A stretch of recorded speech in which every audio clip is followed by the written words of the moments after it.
Welcome to Real Authority. Today I'm talking about Supergirl in a really awkward review. I usually don't do it in a car. Someone else is driving, don't worry. But yeah, I was really interested in this movie. I might as well get my pre-expectations out of the way. I thought it was going to be good. I didn't think it was going to be like Superman good because I felt like James Gunn's Superman was bright, vibrant, and just overall good. Maybe 10 minutes can drag, but that's mainly early in the beginning. The rest is just fun as hell. I haven't seen it since, I saw it in theaters though, because I've just been binging Jackass, which the reason why I'm here, I'm doing a double feature, but the seats in the theater with the IMAX suck. Non-premium format seats suck, so yeah. But I was really interested, especially since, the DCU, I felt had a lot of potential outside of Superman, Man of Tomorrow. I'm excited for that. Clayface, really excited for that. Regardless, might as well get into it. The plot is basically Supergirl, played by Millie Alcock, journeys with this little girl who watched her family get murdered by this villain. I forgot their names. I only know it's Supergirl right now.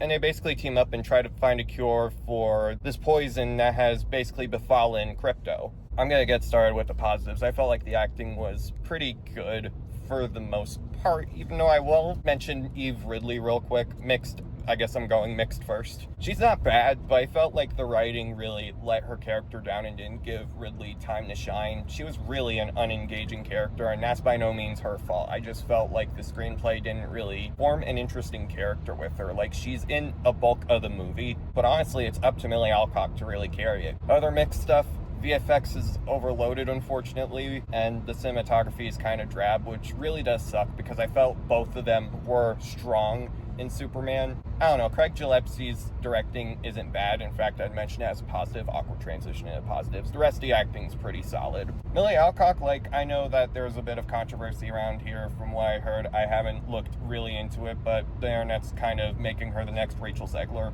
Unlike Snow White, she's definitely the star of the show here, and I do feel where the screenplay lacks. Her charisma and wit, definitely not matching David Corn Sweat's just natural charisma and just overall ability to fit into the Superman role. She definitely holds her own, even when the screenplay doesn't give her the best material. And yes, I want a Lobo rated R movie. Jason Momoa is by far the best part about this movie, even though there was another mini character, literally, who's he's in some scenes, although he never made me laugh. The movie's not really funny, but Jason Momoa just gets it. In fact, I'm kind of appreciative that he gets it because a movie earlier this year, The Wrecking Crew, had so much potential to utilize his charisma and energy, and it just didn't work despite him producing with Dave Bautista. But here he definitely is strong, and whenever he's on screen it just gave me the modicum of enjoyment. Well, not modicum, he was just flat out enjoyable. Again, the directing from Craig Gillespie, it's definitely good. The action, definitely not awesome or anything, is definitely entertaining, and I do feel there are a lot of moments which definitely do work,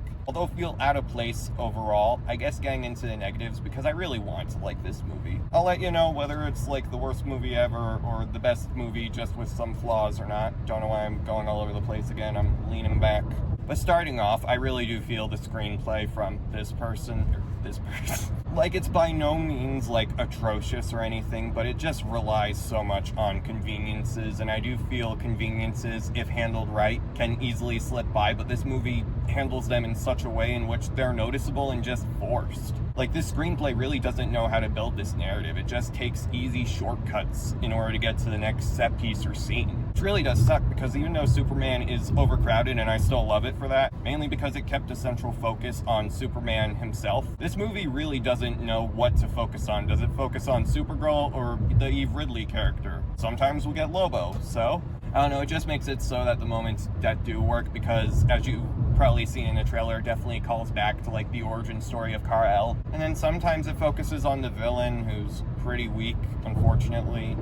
Forgettable, yes. I won't say outright atrocious, but he's pretty not good. And also they sideline Crypto for a lot of it, even though he's kind of the central focus and the catalyst to this entire plot, which does stink because I do feel Crypto lifted up Superman, even though it was already strong. Crypto was a bright spot. And I don't know, back to the structure of the narrative, it's so convoluted and just very clunky that ultimately and unfortunately I was just bored, and I hate the fact that I'm saying that because Supergirl had a lot of potential to be fun. The trailers looked fun. But this movie has a major identity crisis. It's trying so hard to emulate the style of James Gunn in the MCU when it really doesn't deserve it or need it, because it's trying to also be dramatic.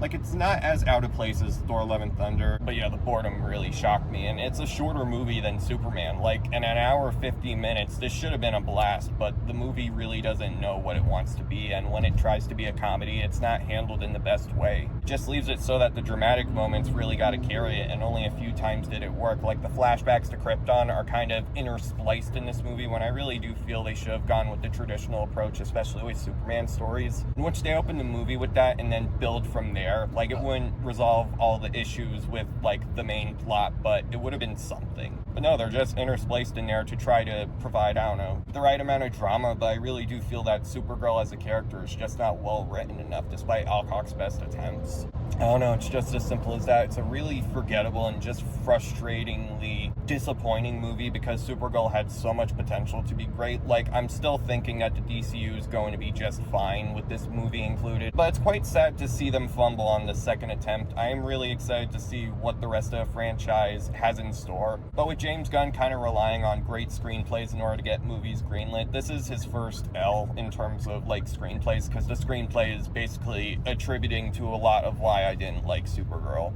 I don't know what score I'm gonna give it, so I'm just gonna let the editing from my end decide. I'm gonna see Jackass. Hopefully that's good. Get you my review of that tomorrow, but yeah, either it's going to be rejects 4 out of 10 or not good enough to approve, not bad enough to reject, wait until streaming, 5 out of 10, I don't know. Boom, score jump scare. Still hoping Clayface is good. It looks to be that way, but yeah, overall, if you liked Superman, you're definitely gonna see this movie fly significantly lower.